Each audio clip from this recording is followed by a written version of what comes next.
ఈరోజు దేవుని వాగ్దానము రోమీలకు రాసిన పత్రిక 12వ అధ్యాయము 12వ వచనము. నిరీక్షణ కలవారై సంతోషించుచు శ్రమయందు ఓర్పు కలవారై ప్రార్థనయందు పట్టుదల కలిగి ఉండుడి.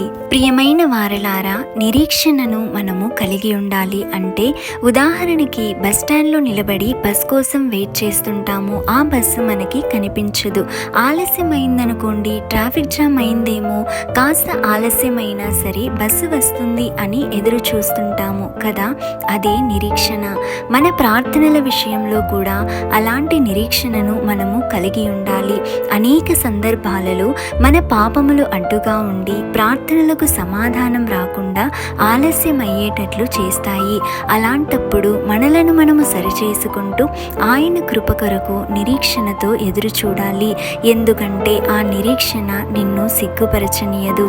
అలాగే శ్రమల యందు ఓర్పును కలిగి ఉండాలి. ఎలా అంటే, ఒక గర్భవతిగా ఉన్న స్త్రీ తన బిడ్డ కోసం ఎంతో ఓర్పుతో ఆ బిడ్డను పొందుకునే వరకు ఎదురు చూస్తుంది. మధ్యలో బిడ్డను తీసేద్దాము అంటే ఎంత మాత్రము ఒప్పుకోదు. ఎందుకంటే తన బిడ్డకు అన్ని అవయవాలు సరిగ్గా ఏర్పడాలి, తన బిడ్డ ఆరోగ్యవంతంగా ఉండాలి. అలాగే మనము కూడా సంపూర్ణమైన ఆశీర్వాదాలు పొందుకోవాలంటే ఓర్పును కలిగి ఉండాలి. శ్రమ మన జీవితానికి మేలే తప్ప కీడు ఎంత మాత్రమును కాదు. అలాగే పట్టుదల కలిగి ప్రార్థించాలి. ఎంతవరకు ప్రార్థించాలి అంటే పొందుకునే వరకు. అనేక సందర్భాలలో పట్టుదలతో ప్రార్థిస్తుంటాము. అయితే దేవుడు సమాధానాన్ని సిద్ధపరుస్తున్న సమయంలో విసిగిపోయి మన పట్టును విడిచేస్తాము కదా. అలాంటి సమయాలలో మన ఆశీర్వాదాలు నిలిచిపోతున్నాయి.